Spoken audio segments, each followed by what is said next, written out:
Man, Wellness Week Live. You thought we were done? Magnus, me, how's it going, everybody? Welcome to Wellness Week Live, and we're going to be talking about 4 topics today. We just added one last minute. Are carbs killing us? 2, why do Magnus and I eat right and exercise? That's 2. 3, what we put in our ears is as important as what we put in our mouth, meaning like what we listen to, if it's news or depressing music, and how that affects our mood and our health. Is very important what we listen to. And then 3, eggs. They get a bad rap or maybe not. I don't know. Okay, Magnus, how you doing? I'm good. How are you? All right, man. So, okay, carbohydrates, right? Now, I was thinking, I see people out there, and Magnus, now you got me about to cough because now I'm like, I got something in my throat. Oh my God. What is this? It spread from me to you via the internet. That's amazing. Okay, so and I'm chewing on grapes, so the skin got. But okay, so carbohydrates, right? I see. Let me just say this. So I look at my parents. Okay, my parents are both. They're alive. They're in American good health, which is basically they're in bad health.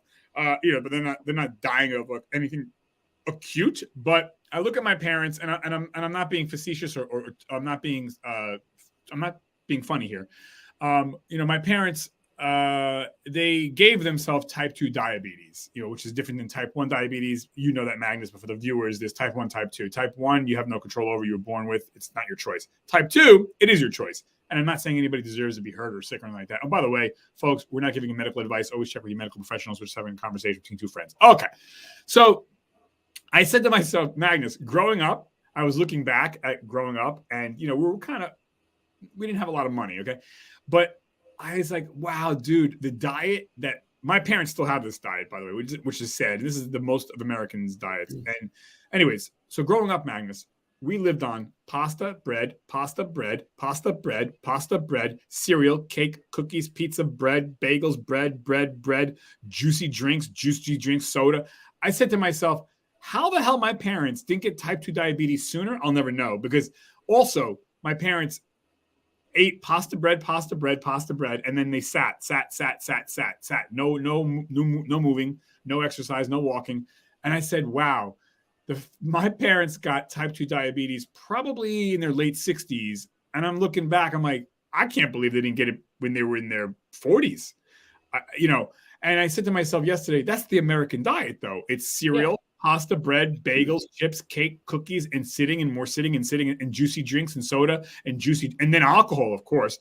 You got to drink alcohol. So it's no wonder America has a type 2 obesity, epidemic.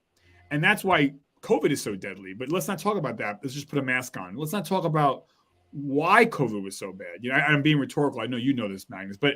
And I'm like, and even myself, Magnus, I grew up, like I said, like that. Pasta, bread, cereal, pasta, bread, cereal, pasta, bread, cereal.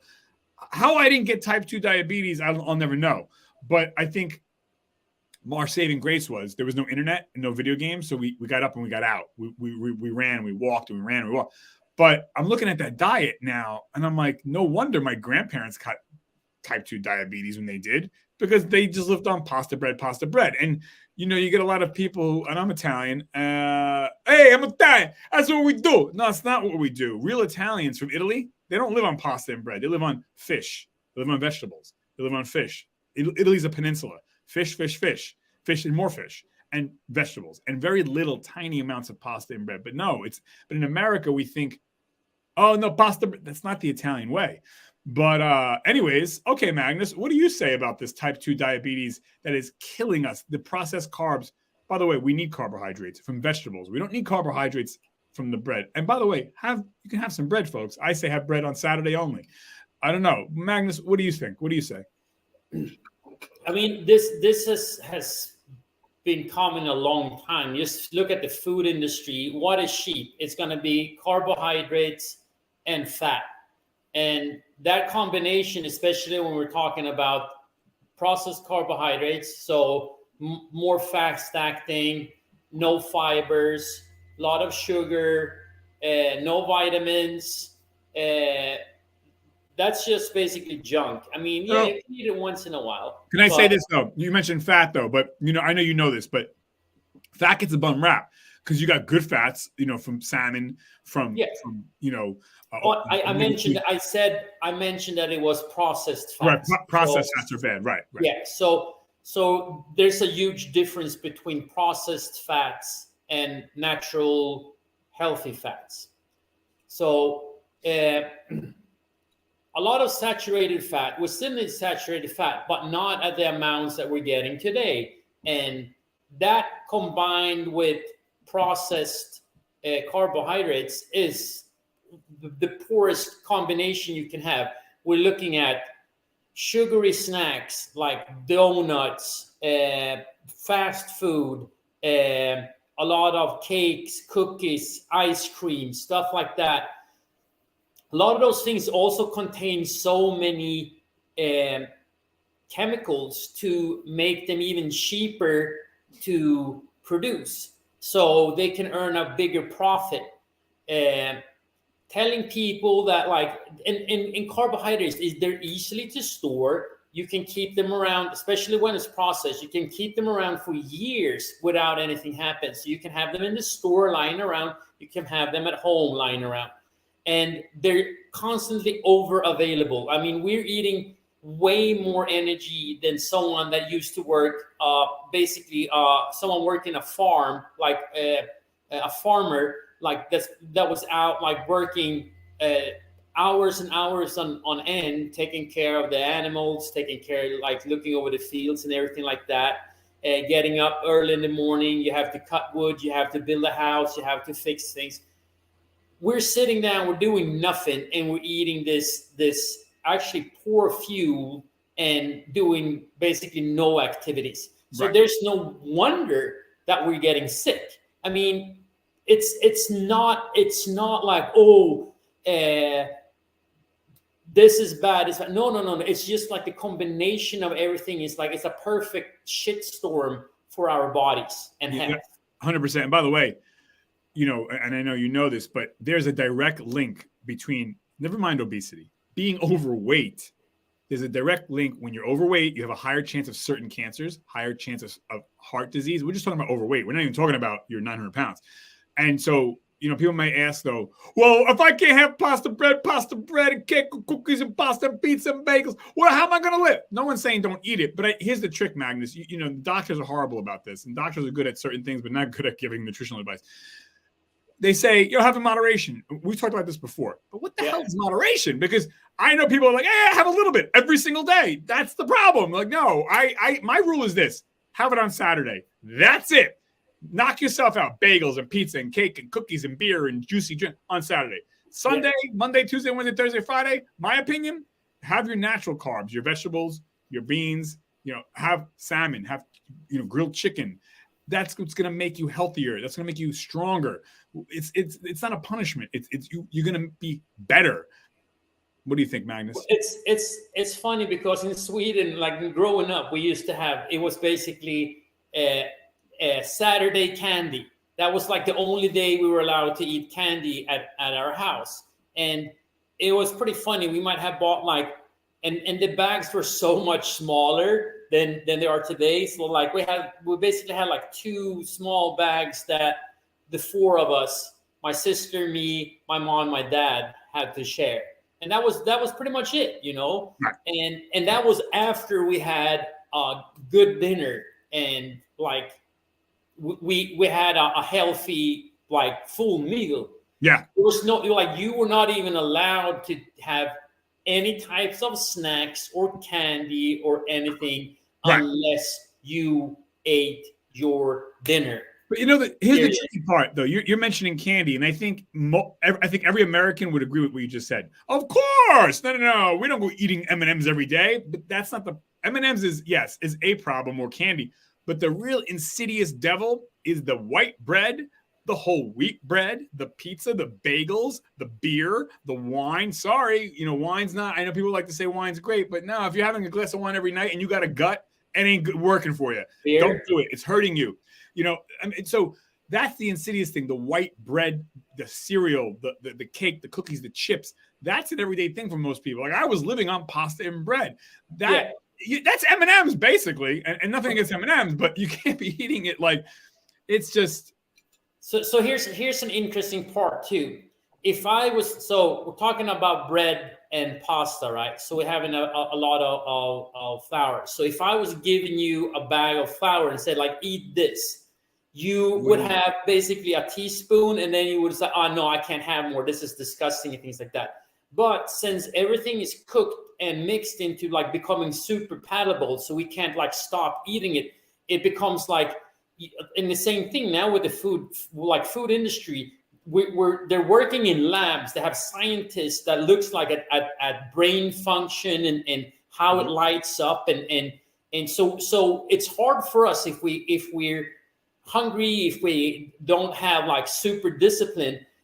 Emptying a bag is not a problem because that's what they want you to do. Of course, that's what it's made for. Right. So limiting yourself to a portion or whatever a serving is, it's almost impossible unless you know and you kind of actively put barriers in between you and the food, that you can have one, then you have to go and get another one and like walk around. But sitting with a bag full, and especially when you get like a family bag, I mean, of chips, for instance, how many potatoes is that made of? 3, 4, 5 potatoes, maybe. Right. Like eat 3, 4, 5 potatoes. Like try to eat 3, 4, 5 potatoes yourself, and it's gonna be impossible. You're gonna be so full, it's like enough. But since it's chips instead, it's easy. And then of course you have to chug it down with some liquid. So soda or a beer or wine. Right. Perfect. Yeah. And by the way, it snowballs. Right. And I agree with you. And, you know, again, people might say, well, you don't know, it's so hard. No, I do know it's hard. I'm a human being. And I used to be 200 pounds. I'm down to 168. But I get it. It's not easy. Nothing in life is easy. So that's not an excuse. Don't tell me about genetics, because unless you've had a blood test that you can link the DNA code to your problem, you don't know that it's genetic. And by the way, there's a thing called epigenetics, where you, again, as you know, Magnus, we can turn things on and off and control it ourselves. Again, I get it. Nothing's easy, but it's your health, folks. You know, you deserve better and you can do it. I'm nobody special. If I can do it, you can do it. Magnus. Anthony. Yes, sir. Like we always talk about this, and you and I have talked about this before. Choose your hard. I mean, yeah, it's hard not having cake every day. Yeah, it's really, really hard to have diabetes too. And certain cancers. Like, it's hard to stay away from alcohol. Well, it's hard to live a life with a non-functional liver. You know, and like this can continue, you know, I mean, we all choose our heart. It's just that we're not aware of where we're going until it's almost too late. I mean, again, with a lot of nutrition and things like that, it's never too late to change your lifestyle. Right. It's just that we're taking a lot of things for granted, and all of a sudden we have dug ourselves into such a big hole. Our whole health just falls apart. Yeah. And I tell people it's that part. Yeah. And I say it's not about living longer. It's about living a short quality life. That's what you want. I get it. Because you have people say, oh, you can't live forever. That's not what I'm saying, a-hole. I'm saying a short quality life, folks. Again, I get it. Nobody can live forever. Okay, so let's move on to segueing now. One thing that I want to add, it's just that this problem is creeping down like earlier on in age. I mean, the younger people, like we're seeing kids that are just like starting school, and they have issues that we used to have when we were like in our 60s and 70s. Forget it. And as a parent, I can say, oh, well, I'm treating, like I'm giving all my kids whatever I couldn't have as a kid and things like that. Well, you're also giving them a poor health, which you should, as a parent, you need to teach your kid what health is and how to keep it up. And most parents don't know. If you don't know it, you need to educate yourself. Yeah. So you know, so you can help your kids. Because what you're doing is that you're basically killing off your kids or giving them a lot of health issues just because you're being nice and kind by giving them poor food. And I'm still learning. To your point. I mean, I'm still learning. I didn't know how dangerous white bread is. I mean, I was baking it, for God's sakes, every day for myself up until 2 years ago. So I'm still learning. But to your point, we have to they have a thing called the internet now, folks. And I was learning and reading. I mean, it doesn't take a long time, but it's just, these are our bodies. Let's try to make it the best we can, because it's going to be a short run. Why make it a shitty short run? Make it a good short run. But let me ask you the next question. This is something that I like. When I have clients that are parents too, I usually talk to this. This is something that I bring up early. It's like, this is like, if you have problems motivating yourself to a healthier lifestyle, well, what about your kids? Like, don't you want your kids to be healthy? Well, they look at you. You're kind of like the person that teaches them and learn, like they learn from, even, and they learn from your behavior. Right. So, but a lot of parents don't know. Like I said, my parents were feeding me carbs up until I was like in my 20s, and I only learned on my own, and they only know what they know from their parents. Now, again, we have the internet, but it's just like, unless you're really interested, you're just going to think, well, pills are the way to go. That's healthcare, when it's not. No. But no, not at all. No. So let me ask you. Okay. So why do you and why do I? Why this might seem like a dumb question, but I was thinking, why do we do this? So Magnus, why do you choose to exercise and eat right? What does it do for you? Because a lot of people think it's torture and it's to punish you. But why do you exercise, and why do you, Magnus, eat right? So we're talking about it before. Choose your heart. My dad passed away before he turned 65. He always battled with being overweight and all the problems around that. He finally had got cancer and was battling with that for a couple of years and passed away. And his dad, so my grandfather, passed away with heart problems. So when we're looking at it, same thing when he was also overweight. So I don't want to follow their footsteps. Okay, I might fall over and die tomorrow, but at least I'm not gonna fall over and die for the same issues that they had, or not at an early age, or whatever we're supposed to call it. Also being involved in sports and things like that, it just became a lifestyle. Training and eating somewhat right is my norm. It's nothing more than that. And I know the difference of eating healthy and eating poorly and how it affects me. And I don't have to use my body as an experiment to see if it is or not, or what works for me. Am I a person like that don't drink alcohol, go to bed super early, don't eat candy, and never eat a hamburger or pizza? No. Not at all. I enjoy all these things, but in moderation. And we're talking about what is moderation. That is something that I need to experiment and understand with myself. I'm not drinking a bunch of soda and beer every day, so I can eat more food instead of having excess calories coming from those things that are usually not like nutritious. Right. So filling yourself up, and it's like, again, having someone eat, basically, if I have you eat steak and vegetables, and the amount that you should cover to eat, like your calorie amount, I have seen very few people say that they walk around and being hungry all the time with that type of diet. Eating healthy fat. Even if they're on a calorie restriction. I mean, like, it's still a lot of food that you have to chew that is nutrient dense, that your body and say, like, we're happy, we're getting a lot of nutrients. That is more what is get measured than calories. Right. So you're pretty fine. Yeah. I'm not saying this lifestyle is for everybody the way I live it. It's just something that I worked on in your health, folks. Yeah. I worked on it for years and years and years, and figuring things out and fine tuning and making it better and things like that. I'm not a person either. Like, I work with nutrition, but I don't count calories and things like that. Right. I have a more of intuition diet. I kind of know what and then the amounts I need to eat and what I should be eating to feel good. Right. Yeah, no, you're right. I think, and I think oftentimes we eat because we're bored, so we need something to put in our mouth. I mean, or you might be even thirsty, but you're mistaking it for hungry. But same reason. I exercise, I work out, not because I'm going to live forever, but, I feel better, and I tell people, listen, anybody can get sick and die at any moment. I get that, but I haven't been sick since 2017. You know, and that's not by chance. That's because I'm eating right, I'm sleeping right, I'm surrounding myself with positive people, I'm exercising. And by the way, exercise doesn't mean sweat your ass off. It could be you go for a walk. You know, it has to happen every day. You know, for about an hour.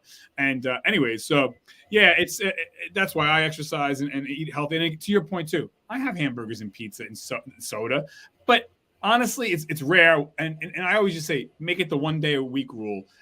That's my opinion. Have your day, whatever you want to call that day, knock yourself out, drink 10 cans of soda. But the rest of the week, the other 6 days, water. That's it. And then you'll see you won't even want the crap anymore because you're going to feel healthier. You're going to be stronger. Anyways, okay. So let me ask you this then. What about what we put in our ears? So music-wise or audio-wise, you know, if we're around negative people, or we're always listening to the news, or we're always listening to music that has, you know, vile lyrics or whatever, I make the argument that also brings our immune system down. It also hurts us mentally in our mind health. What do you think, Magnus? Did you watch the Two Towers, the Lord of the Rings movie? I did watch the Two Towers. Yes. Okay. Yes, you remember the writers, Rowan writers, right? Their king. There was this his kind of sidekick that was kind of always talking in his ear, giving him ideas, and that is basically what I'm saying. You basically poisoning his brain. And I thought when we were talking about, when I saw the question, I thought like that's kind of a good example of seeing like what you surround yourself with affects of who you are, how you feel, things like that. And we talked about this many times before. That's for instance why I don't watch news that often. That's why I don't try to surround myself with negative people and so on, you know, because that will affect me. Whatever I eat or get exposed to, and this is the air I breathe, the water I drink, like what I shower in, how I clean my clothes, what clothes I'm wearing, what people I'm talking to, it affects you and affects your health. So 100%.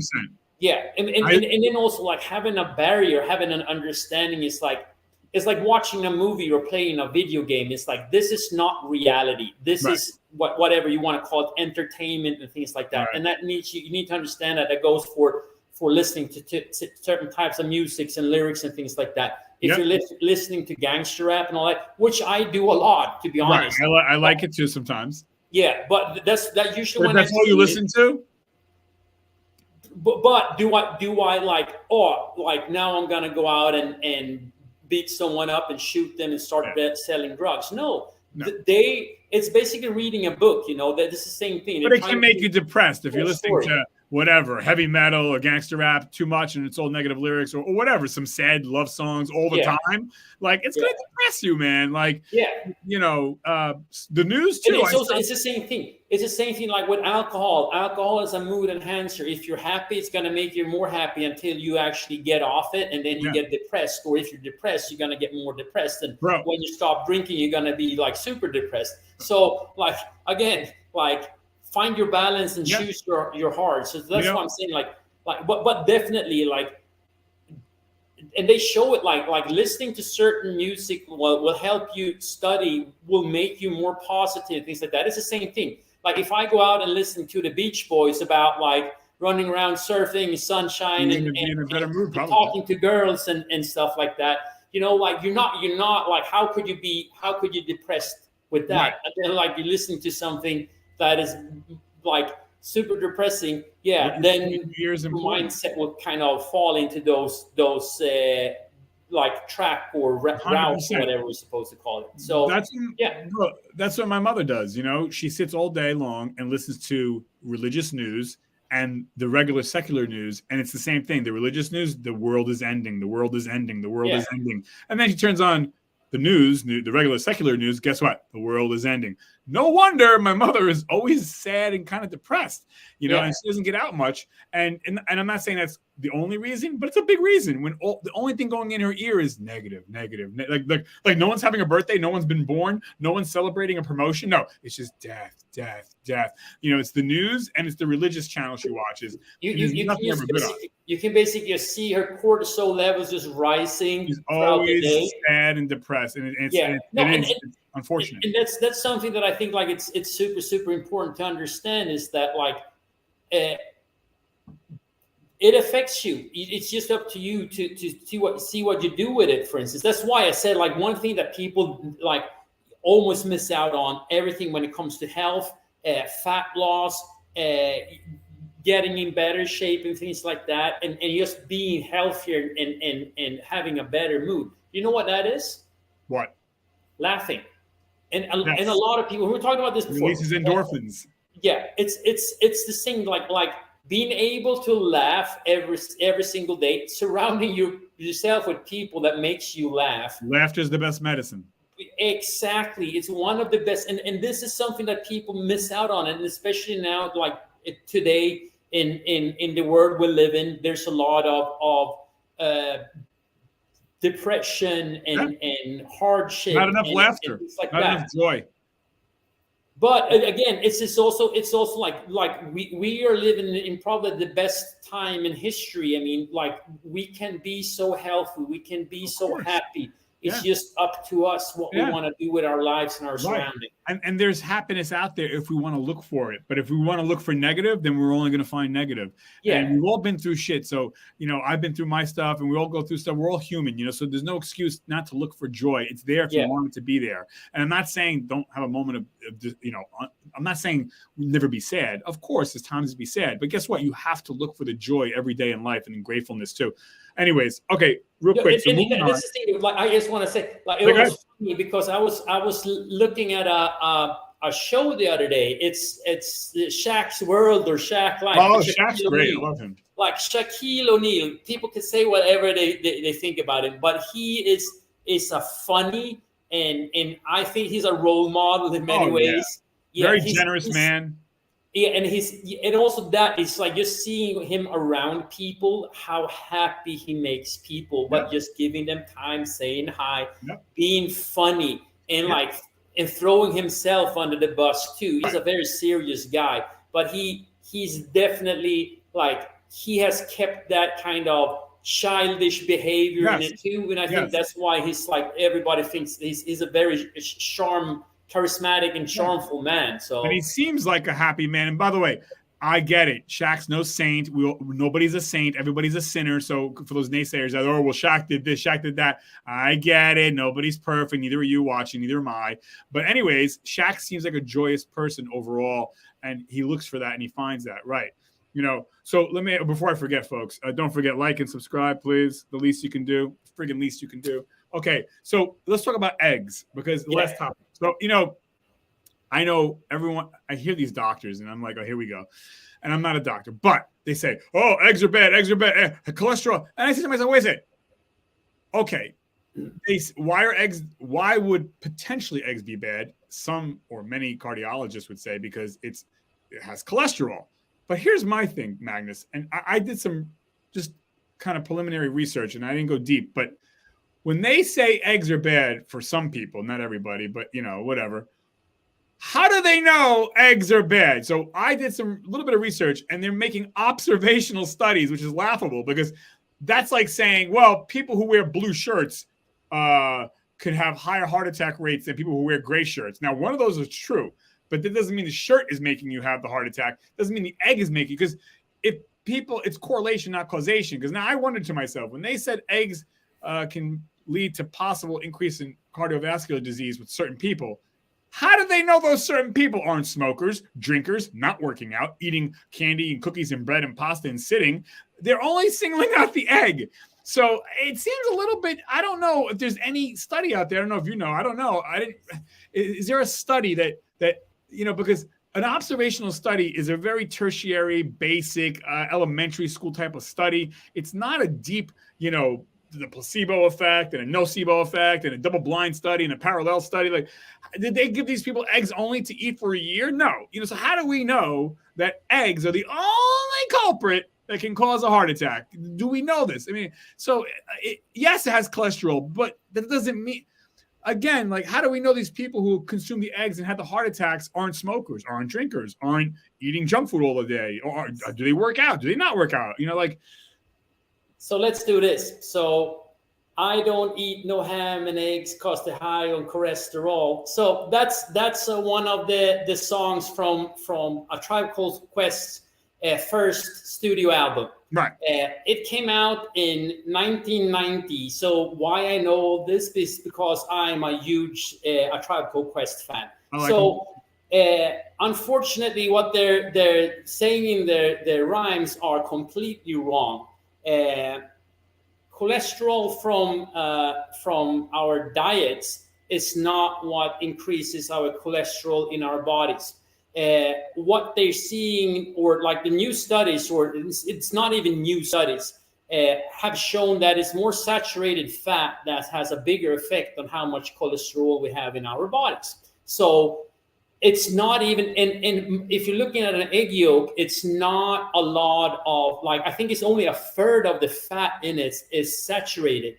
And we need certain saturated fat because that's a building block for a lot of our hormones, like sex hormones and things like that. And you need cholesterol, by the way, folks. Go ahead.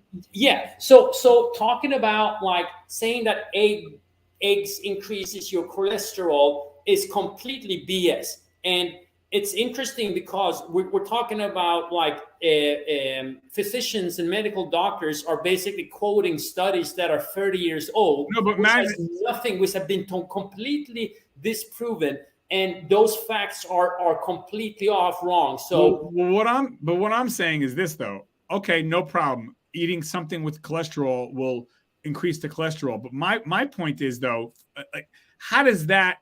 What study links it to death and heart disease? That's because okay, my cholesterol went up. So what? That doesn't mean that I'm going to have a heart attack. Do we know that they didn't smoke or they don't drink or do they exercise? Yeah. Like, how are you singling out only the freaking egg as the only thing? And by the way, as you know, there's HDL, LDL, there's large particle, the small particle, ApoB. So there's so many. And again, to single out the egg, that's why you had a heart attack. Really? Yeah. Because do we know that the subjects didn't smoke, don't drink, they don't work out? It was just the egg. You know, it's like, come on. It's kind of hilarious too. Like looking at it, like eggs are actually, I would almost like, it is a superfood because looking at it, it's high in protein. It contains a lot of good fats, and it contains a ton of vitamins, minerals, and things like that. So everything. Let me just run it through. I have it on a list here. We got iron, we got vitamin A, we got vitamin D, we got vitamin E, we got vitamin B, we got folate, we got protein, we got selenium, we got lutein, and we got the choline. So all these things are very important nutrition parts that we all need. And like, again, I would say that the bigger problem is that egg could cause people like food sensitivities if you eat a lot of them every single day. Right. But like, again, I highly doubt it that if you're looking at someone that like 100 years ago having an active life, eating a ton of eggs every single day, that would be the main problem for them to have a heart problem. Right. I don't see that connection. Right. And that's why I wanted to bring up the egg, because the egg is the single best food you can eat, and everyone craps on the egg. And don't get me wrong. I mean, you need a balanced diet. You can't live on eggs. But I'm just saying, yeah, it's just the vilification of the egg is, I think, unjust. Again, you know, like maybe check out, are you drinking alcohol too much? Are you sitting in sedentary lifestyle? Are you eating too much bread, pasta, sitting, cake and cookies and chips and juicy drinks? Maybe that's why you're having the heart attack. Not because of the, I would say egg is the least of those problems, but since we're talking about, that was just like, you know, in like late 80s, early 90s, that was kind of like a big bomb that dropped. And it's a fact that has been stuck with us for so long. It's the same thing. You know, when we're talking about like exercising, when you're doing any type of leg movement, your knee shouldn't travel past your toe. I mean, like that happens like all the time in our everyday life. When we're walking up a flight of stairs, anything like that, our knee usually travels over our toe and foot. So that is also something that came up, and that has been disproven by tons and tons of studies, but the misinformation or the older information that has been disproven still sticks so hard to people. Right. It's the same thing when I mention to people, I basically eat 3 eggs a day, 5 days out of the week. You must have higher cholesterol numbers and things like that. And I'm like, not at all. Yeah. By the way, even high cholesterol, that's relative to the person, because there's no standard. There is a standard, but it's unfair to say it's a standard because, again, every human body is unique into itself. So what might be high for me might not be high for you. So it's just so, I guess, misguided. And I really, anyways, but it's nothing. Again, when they're trying to make something black and white, when it has like many shades of gray instead, it's like it's so like definite. It's like you have to choose. No, you don't, because that's not how reality works. Like there's going to, and it's going to change too. It flexes back and forth. It's the same thing with people say like metabolism. Our metabolisms are very flexible and changes all the time from day to day sometimes, and that's why it's really complex sometimes to figure out like, how does it work? How much should I eat? How much shouldn't I be eating? So on and so forth, because it's constantly changing. Right. But we're talking about guesstimates and having a better understanding. Then, I mean, we don't have to pinpoint everything like saying it's the same thing with an egg. It's like the egg itself is not like what causes you getting sick, unless you're allergic to eggs and have a really bad reaction to it. And nobody wants to talk about. But otherwise, it's like, how much do you sleep? Smoking, drinking, fried food, whatever. That has a bigger effect on your health than if you're eating eggs or not. I would assume that actually eating eggs would actually be better for you. Right. And you mentioned, I mean, all the good nutritional properties of eggs, and people tend to forget that. It's like, hello, like there's good things about eggs too, but nobody wants to talk about that. It's like, and that's the same thing. Most of that is contained within the egg yolk. And when I see people are just, don't eat egg yolks, it's just so much fat. I'm like, well, it's fine. Good fat, like, by the way. Egg white is perfect because it basically is water and protein, but the egg yolk contains. Eat the whole egg, folks. Eat the whole egg. So like if you're still considering, you're just eating egg whites, well, at least put maybe 1 or 2 full eggs in there and have the yolk and everything like that. So you get the best of both worlds. It's an amazing food, man. Yeah. So anyways, that is all I have to say. Is there anything else, Magnus, before we sign off that you want to say? No, we're back on track. We should be back. We didn't have a show last week. Now we're back, and I'm always enjoy being your guest and talking. Oh, come on, man! You're not a guest. You're a wingman. You're a teammate. And I'm actually looking to expand the show. I got to find another talent. I know I have Stephanie. I want to get one more person for like maybe a Thursday or a Sunday morning show or something. So if you have anybody in mind. We're doing a casting call, folks. Yeah. So, but anyway, the only thing that I want to ask people is like, please comment and let us know what you want to like what we think about our conversation, what you want to add, what do you want more information about, what do you want us to talk about, like, because we're here to help as many people as possible and educate people and educate ourselves and get better.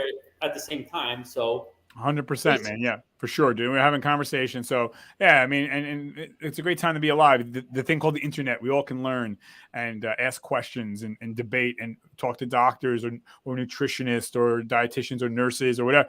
It's out there. Anyways, okay. So thank you everybody for watching. Tune back in. We got a bunch of new great shows coming up. Everybody, Magnus, thank you, buddy. Good to see everybody again. I'm gonna walk my dogs right now. Yeah, me too. I got to walk Rocky. Yeah, Rocky. All right.